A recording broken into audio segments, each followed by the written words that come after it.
Ne problem olup Түштөнүүгө түшкөндө ашканага. Туалетинде же туалетный бумагасы жок. Ашканасына кирсең жана мээңе соккондой кылып эшиги же бир тамагы жок. Бул не деген ак үй бул? Уялбайсың ушучан буну. Ушу адамдардын алдына келип туалет айткандан уялбайсың бе? Кыргыз качан туалет менен жашат эле? Кыргыз илгерте эле сайга түшүп, чоңураак таштын аркасына өтүп кое бере жүрөт. Азыр Кудайга шүгүр тыт катарга өтө кал. Уялбайсың ушерге келип туалет маселе проблема кылып. Сен бу жерде туалет проблема кыл. Кече оякта бирөөң барып туалет бумаганы проблема кылып атат аякта. Көчүңөргө ишенбесеңер памперс кийип жүрбөйсүңөр бекөң. Качан бумага менен жашат эле кыргыз? Ат кулак күбөлө касак менен жашап келген.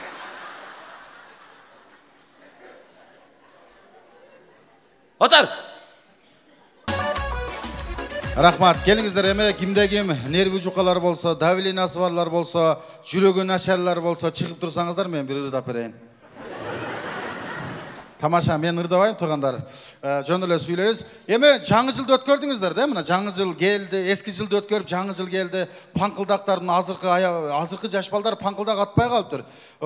Биз атчы элек мына кичинебизде биз атчы элек. Азыркы балдар, азыркы балдар сонун акылдуу азыркы балдар, мен акылына 5-15 кетем. Илгери биздин атабыз жат кызыл көз келип атат, апабыз айтса жатып алчу элек. Азыркы балдарга айткан кызыл көз кана дейт сразу эле. Кызыл көзөм недовно болуп, азыр келем деп мындай. Мындайча айтканда лох убакта өскөнбүз биз эми. Телефон жок дегендей, жалайык дегендей, азыр памперс женский, мужской бар экен. Азыркы балдар биз илгери туулганда иңе деп туулсак, азыркы балдар алё деп туулуп атат. Ошон үчүн мына жаңы үйлөнгөндөргө айтарым, балдарыңар 2, 3, 4 жашка чыгып калса, телефонду бекитип койгула. Булар жаман, телефонду чукуп, видеого тартып, YouTube'га жүктөп койсо, ана болбой калат. Ошон үчүн телефонду өчүрүп жаткыла ушундай кылып. Азыркы балдардын акылы күчтүү да. Илгери биз ошол илгериден 2000-жылдарды айталы, 2000 ушундай паңкылдак аябай кызыкчуу. Мына жаңы жыл келип калган. Как раз жаңы жылда аябай паңкылдак жарып жүрөм. Көчөдө кызыгат элем да, ушу 5-6 класс болсом керек, парсылдакты жарып жүрөмүн көчөдө. Анан мачитке бара турган болуп калды. Мачитке каттайт элек, эми жашпыз да, эмнени билебиз. Мачитканан кийин биздин молдобуз келет эле, чоң аябай аксакал эле, путу ооруп, бала чакасы жөлөп таягап келип анан окутуп анан кайра кетчү эле. Мен bir күнү көчөдө баңылдак жарып жүрөөрмүн, жаңы жылга кызыгып, саатты карасам убакыт болуп калган, ушундай мачитке жүгүрүп кирсем, мага места жок. Бардыгы толуп отуруп алыптыр. Ушундай карасам, таштын жанында печка бар, печканын алдында места бар экен, ушундай кызып калган таш. Бардым да ошол жерге отуруп алдым, тынч, бардык отурат, эч ким сүйлөбөйт, таспи тартып отурат. Мен 5-6да окуган баламын. Баягы таштын алдына келдим, ысык печканын алдында таш эле. Ошол жерде отуруп, мынтип колум ысытып, атсам, эки бетиме кан жүгүрүп, колум ысыгандан чөнтөгүмдү ачсам, бир үчтү баңдак бар экен. Ошону печкага мындай кылсам, алдагы жетип-жетпей күйүп кетти да. Мындай колума кыстым эле, колум күйүп кетти, атсам, ал да учуп барып, молдонун жанына барып түшүп калды.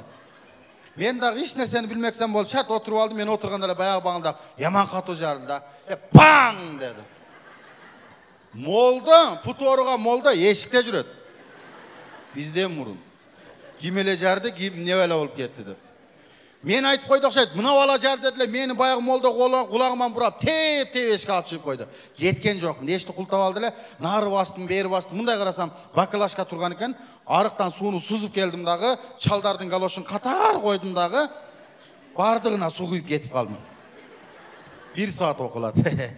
Муз болуп тоңуп калыптыр ошол жерде. Үйгө бардым, үйгө барсам апам эмне болду деле, молдобуз келбей калды десем, апам аябай окат кылып аткан экен, баа чоюн печкени билесиздер. Аябай көмүрдөн көп салып, майды дак кылып, эми ушу этти салам деп турган экен, мен баягы баңылдакты коргонун ичинде кайра баштадым, 1 пачка алып алып. Тарс турс жарып атсам, апам айтты, кой, жиштир балам. А боптур деп агыл жакка алып дагы жарып бердим. Тарс турс жарып берсем, апам бир малда зымычып кетти окшойт. Бала, сен мунун билгенде пачаңды чарып койдум, атаң дагы мынантип келди, мас болуп келсең, апке баңылдакты деп чөнтөгүмөн 1 пачканы алды, казанды көтөрүп туруп баягыны салып койсоло. Ана мен үчүн жаңы жыл. Ондой жаңы жыл көрбөдүм эле. Тарселе турс, парселе пурс атылып атат, казан көтөрүлүп, печке чачылып, айлан айын, үйдүн ичи түтөп, апам үйдө өчүп жүрөт, эшикке чыкпастан. Апама мурун казан чыкты, анан апам чыкты. Өйнөктөр тешилип калыптыр, точка болуп. Кууган бойдон кетти, мен качкан бойдон кеттим. Ошон үчүн кыргызда жакшы сөз бар. Бала болсоң шок болбосоң жок бол дейт. Дагы бир рет куш келипсиздер.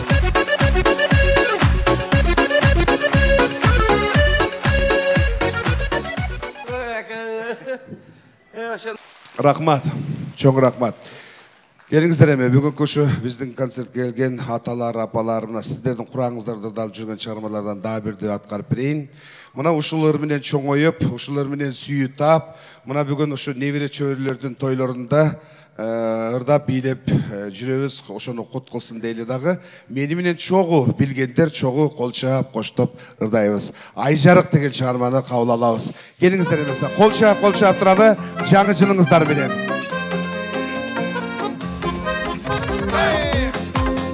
Жалпы,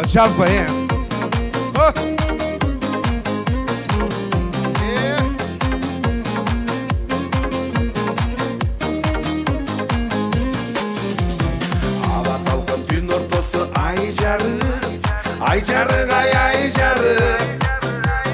Көкке жүрдік бағаралап айланып.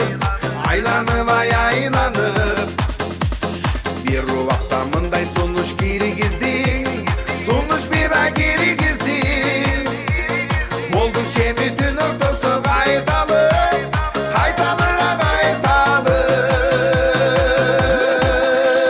Кучактадым, мен сен жакка ыктадым, Сен ыртадың, учагымдан чыкпадың, ай чыкпадың. Шыл тоғылып чочумасың дегенсиң, ай дегенсиң. Жақындағы қызыл гүлден жыртадым, ай жыртадым.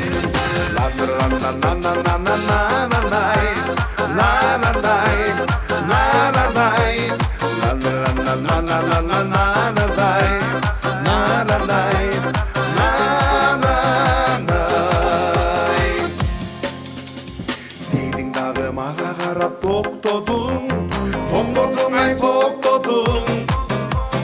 Қолды сынып қоштошуған оқшодың, ай оқшодың.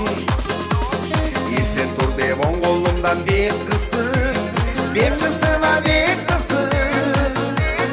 Иш жылытып жүрегімді қозғодың, ай қозғодың. Құшақтадым, мен сен жаққа ыктадым, ай ыктадым. Сен ыртадың, учагымдан чыкпадың, ай чыкпадың. Шыл тоғылып чочумасың дегенсиң, ай дегенсиң.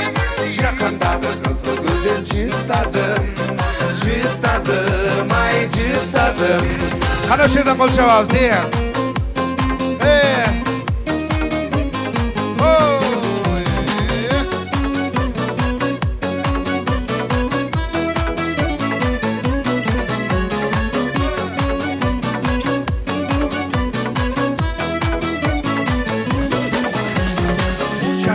мен сен жаққа ыктадым,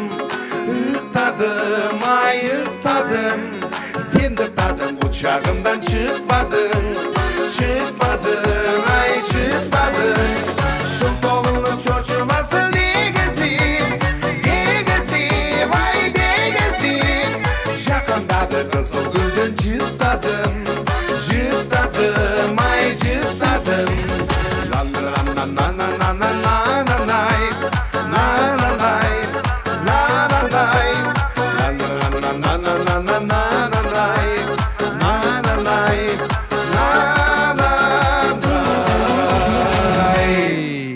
Чого?